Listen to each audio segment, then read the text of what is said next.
Martinez Zogo est mort assassiné, et les auteurs du crime veulent s'en prendre à sa femme qui est considérée comme une épine très pointue sous le pied. À plusieurs reprises déjà, nous avons eu des nouvelles pas très rassurantes venant d'elle. Outre les meurtriers de son mari qui menacent constamment, il y a des individus mal intentionnés dans son entourage, ainsi que celui de son défunt mari, qui tente le tout, pour profiter de l'homicide commis sur la personne du journaliste. Actuellement, un faire-part circule et fait mention de la date d'inhumation du directeur général de la radio Amplitude FM, feu Martinez Zogo.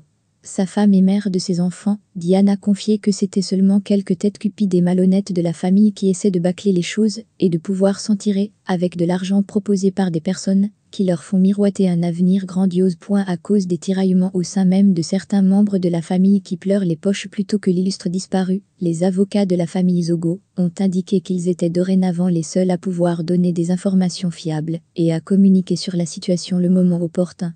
Mais les diables de la famille essayent toujours. Le journaliste en exil Rémi Ngono a lancé ces dernières heures une alerte inquiétante. Lui qui est bien informé depuis le début de cette affaire, a écrit sur les réseaux sociaux « Alerte info, la veuve de Martinez Zogo menacée de mort ».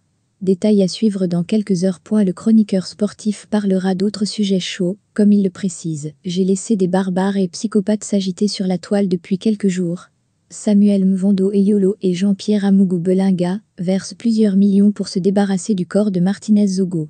Guerre ouverte et menace de mort dans la famille de Martinez Zogo.